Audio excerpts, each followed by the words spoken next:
Love you to. हाय ग. नमस्कार.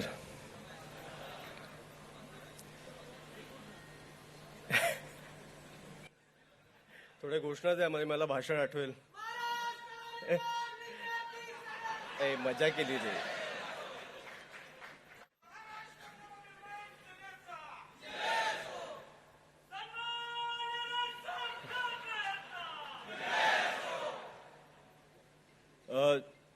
सर्वप्रथम मला वाटतं की आपलं चालू व्हायच्या आधी ज्या ज्या लोकांनी, ज्या ज्या युवकांनी, ज्या ज्या तरुण तरुणींनी रस्त्यावर उतरून आंदोलन करून केंद्रातनं राजीनामा घेतलाय त्यांच्या पालकांसाठी, त्या तरुणांसाठी मला वाटतं आपण खूप जोरदार टाळ्या वाजवल्या पाहिजे.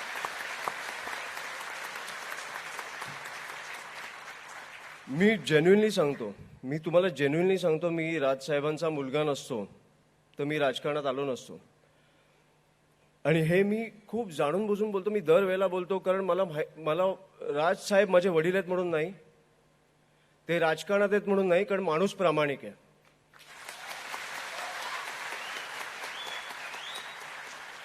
आणि मी हे पण छाती ठोकपणे सांगतो की तुमच्यासारखे सहकारी मला मिळाले नसते तर मी राजकारणात टिकलो नसतो.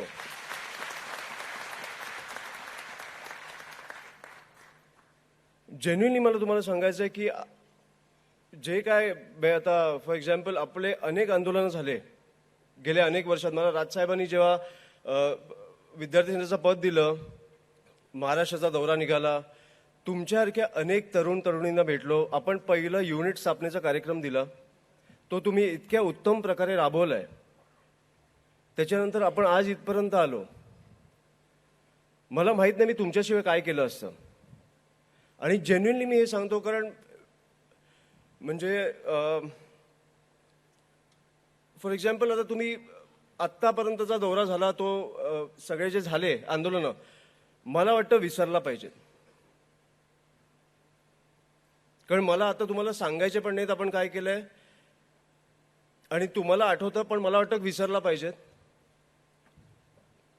मला माहिती आहे आपण कुठच्याही आंदोलनात थांबलो नाही जोपर्यंत यश मिळालं नाही, जोपर्यंत त्या विद्यार्थ्यांना न्याय मिळाला नाही तोपर्यंत आपण थांबलो नाही. पण आपण हे सगळे आंदोलन विसरले पाहिजे, आपण पुढे गेलो पाहिजे. कारण आता राज्याची परिस्थिती काय झाली आहे, देशाची परिस्थिती काय झाली आहे हे आपण बघितलं पाहिजे. मला वाटतं सगळं विसरलो पाहिजे, आता पुढे जायचंय. मी जेन्युइनली सांगतो. आता फॉर एक्झाम्पल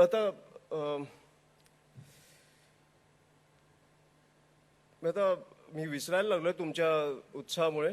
पण जेन्युइनली मी खरंच आता मला खरंच सुचत नाही. मी येतो परत, थांबा.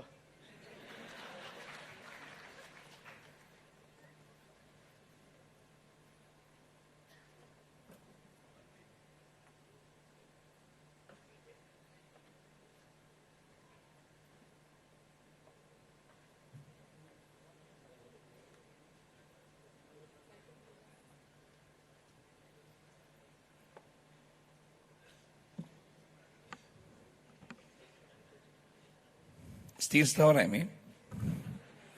असं बाबा वगळता मला इतकं पटकन इतका मोठा माणूस जवळ येईल अशी सवय नाही आहे. सगळ्यांना ऐकायचं ना अजून साहेबांकडून. कसं असं माहिती आहे की काल म्हणजे माझी एक छोटीशी बगर सांगतो स्वतःचीच कालचा अनुभव माझ्या रात्रीचा साधारण 1:30-2 वाजता. असं असतं की कुठल्याही कार्यक्रमाला गेल्यावर ना तिथल्या मुख्य प्रमुखांची आपल्याला माहिती येते आणि आपण ती फेअर करतो, निवेदक म्हणून आपण काम करतो त्याच्यावर. काल असं काहीच करायला लागलं नाही हो, फक्त लिहावं लागलं जे सगळं माहिती होतं. आणि जे सगळं माहिती होतं ते सगळं खरं खरं होतं, उघड उघड होतं. 22 वर्षात निवेदन लिहिताना फक्त ह्या 2 माणसांबद्दल लिहिताना लेखणी थांबतच नव्हती. शेवटी ते चॅट जीपीटीला वापरावं लागलं आणि सांगितलं की हे 3 पानांचं थोडंसं छोटं करून दे. ते म्हणाले की नाही, ते छोटं करण्यासाठी प्रो घ्यावं लागेल. मी म्हटलं मग मोठंच राहू दे. मग इकडे येऊन आम्ही फेअर केलं. तसंच मोठ्या साहेबांबद्दल पण जेव्हा आपण लिहितो तेव्हा विशेषण तुमच्या समोर येऊन उभी राहतात की आता वरच्या वाक्यात झालेलं आहे तर दुसऱ्या वाक्यात दुसरं आलं पाहिजे. म्हणजे इतकं ते प्रगल्भ आहे सगळं विश्व. ह्या दोन माणसांचं मला असं वाटतं ह्या दोन्हीही महान विचारवंत आणि कृतिशील विचारवंतांसाठी जोरदार टाळ्या झाल्या पाहिजेत.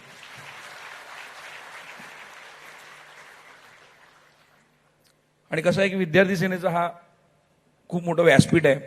मी फक्त एकच वाक्य म्हणतो की निवेदन क्षेत्रात येण्याच्या अगोदर मला घरात ही लढाई करायला लागली होती. म्हणजे बाळाकाका कदाचित 10 वर्ष ते दुसऱ्यांदा ऐकत असेल माझ्याकडून. नेरूळमध्ये ऐकलं, आता परत थोडंसं दुर्लक्ष केलं की मी पूर्ण मेकॅनिकल इंजिनिअरिंगचं शिक्षणक्रम पूर्ण करून हे सिद्ध करून दिलं घरातल्यांना की मी कुठेतरी कसे तरी पैसे कमवू शकतो. आणि आज 22 वर्ष झाली मी निवेदन क्षेत्रात आहे. तर जे विद्यार्थी आहेत तिथे बसलेले, please pursue the entire set of education. शिक्षण हा तुमचा मूलभूत पाया असलाच पाहिजे. आणि जर अमित साहेब आणि राजसाहेबांसारखे आपल्याकडे खंदे मार्गदर्शक आहेत तर शिक्षण थांबवण्यासाठी कोणीही तुम्हाला प्रवृत्त करू शकत नाही. ही तुम्हाला खूप मोठी विनंती आहे एका इंजिनियरकडून. ते असं नाही झालं आमच्या घरात मेरा बेटा इंजिनियर बनेगा, याच कॅटेगरीत इंजिनियर झालो, पण I have served a lot of MNCs, so I know what it takes to be a corporate guy. किती जण इथे इंजिनिअरिंग वगैरे, किती जण सध्याचा हॉट टॉपिक डॉक्टर्स. मी येतो साहेब आले.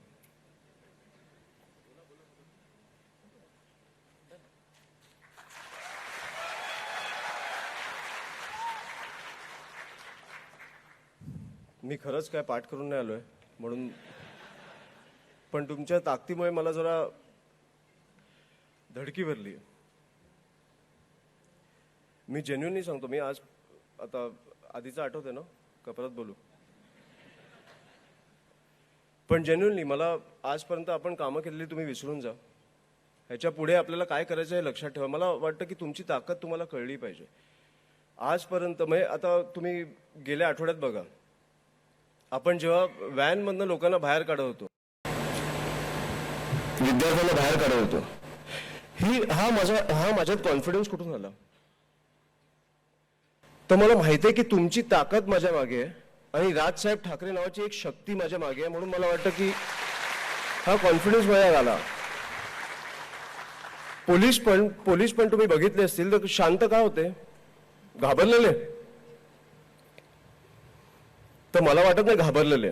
पोलीस आहेत ते, महाराष्ट्राचे पोलीस आहेत ते. मला वाटतं ते कुठेतरी आदरयुक्त एक हे होतं त्यांना की दडपण की कुठेतरी आपण शांत राहू. पण मला माहिती आहे ह्या राज्यात पोलीस बांधवांसाठी जर कोण उभं राहिला असेल तर तो राज ठाकरे आहे आणि त्यांचे महाराष्ट्र सैनिक आहेत. ह्या गोष्टी आपण कुठेतरी आपली ताकद समजून घेतली पाहिजे.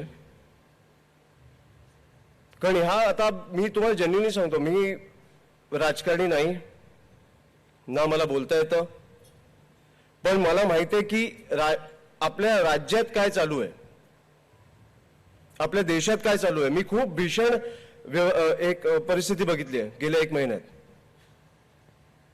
खूप भीषण.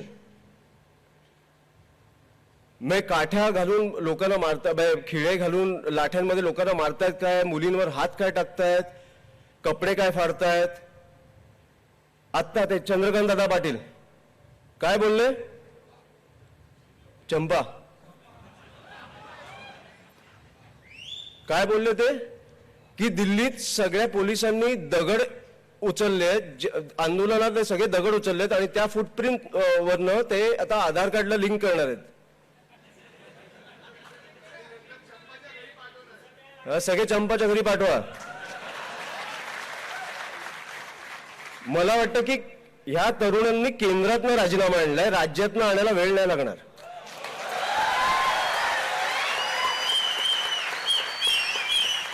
तो एक मुलगा आठवतो तुम्हाला आंदोलनात जो बोलवता मारा मला, मारा मला, तो आपल्या नागपूरचा आहे. मला अभिमान आहे त्याच्यावर. आपल्या फडणवीस साहेबांच्या शहरातला आहे तो, मला अभिमान आहे त्या मुलावर. पण आपल्या मुख्यमंत्री साहेबांना कधी वाटलं नाही की त्याच्यावर बोलावं. कारण राजकारणात आपण एवढे फसलोय. मला आज फक्त मी तुमच्यासमोर एवढं ह्याच्यासाठी आलोय की तरुणांना एक मेसेज द्यायला आलोय. 5 वर्षातनं एकदा निवडणूक येते. 5 वर्षातनं एकदा तुम्हाला मतदान करायला मिळतं. मतदान तुम्ही कशासाठी करता? मला उत्तम रोजगार मिळावा, माझ्या मुला मुलींना उत्तम शिक्षण मिळावं, शेतकऱ्यांचं भलं व्हावं. आज दिवसाला 8 शेतकरी ऑन एन ॲव्हरेज आत्महत्या करतायत. लाडकी बहिणीचं मी बोलायला नको, आपल्या रस्त्यांमध्ये खड्डे नको. तुम्ही आमच्यासाठी एक उत्तम मुंबई पुणे बांधलंय ते एका महिन्यात कोसळायला नको.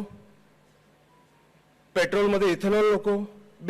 आपल्या बेसिक गरजा आहेत. हो, ह्या बेसिक गरजांसाठी तुम्ही त्याला 5 वर्षातनं एकदा मतदान करता.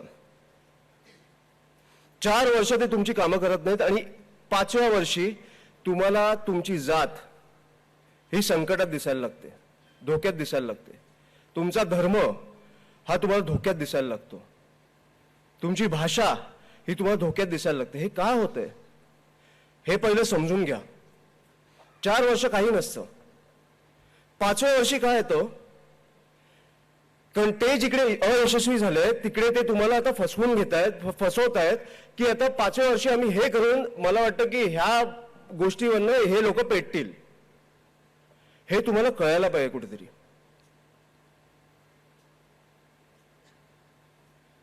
हे असं सहज जाऊन देऊ नका. ते 4 वर्ष तुमची मारतात आणि 1 वर्ष तुम्हाला मलम लावतात. ह्या गोष्टी विसरू नका. मला तरुणांना एवढाच संदेश द्यायचा आहे की ज्या ह्या गोष्टी घडतात, ज्या तुमच्या आयुष्यात म्हणजे जे तुमच्या आयुष्यात तुम्ही ज्याच्यासाठी एका माणसाला मतदान करता त्यांनी जर 5 वर्ष काम नाही केलं, बदला. त्या राजकारणाने तुमची भीती वाटू द्या. आता कसं झालंय की राजकारणाने एक फॉर्म्युला मिळालाय 5व्या वर्षी काय करायचं. 5व्या वर्षी तुम्ही काय करायचं हे तुम्ही ठरवलं पाहिजे. म्हणून मी आज तुमच्या समोर आलोय आणि ते आपण आता ह्याच्या पुढे करणार आहोत. त्याच्यामुळे आपण आता 1 तारखेला सदस्य नोंदणी आपण आपली जाहीर करत आहोत. आजपासून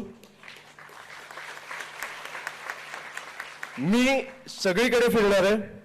जिथे जिथे शक्य होईल तिकडे जाणार आहे. पण जिथे शक्य नाही होणार, सदस्य नोंदणी झाल्यावर माझा महाराष्ट्राचा दौरा निघणार आहे. मला प्रत्येक सदस्याला भेटायचं आहे, मला प्रत्येक विद्यार्थ्याला भेटायचं आहे. आणि 1 असेल, 100 असतील, 1000 असतील, विद्यार्थी असतो, तरुण असतो, त्याची प्रॉब्लेम तेवढीच मोठी असते. आपल्यासाठी छोटी असली तरी त्याच्यासाठी मोठी असते. त्याच ह्याच्याने तुम्हाला ते समोर जायचंय. त्याच्यामुळे मी एवढंच सांगायला तुमच्या समोर आलोय. आणि मला वाटतं की जगाला हेवा वाटेल असा महाराष्ट्र मला वाटतं राजसाहेबांच्या हातो घडो आणि तो घडेलच. पण महाराष्ट्राला हेवा वाटेल अशी विद्यार्थी संघटना मला उभी करायची आणि मला वाटतं तुमच्या सहकार्याने मी ती उभी करू शकीन अशी मी फक्त प्रार्थना करतो आणि आपल्या सर्वांची रजा घेतो. जय हिंद, जय महाराष्ट्र. एबीपी माझा, उघडा डोळे बघा नीट.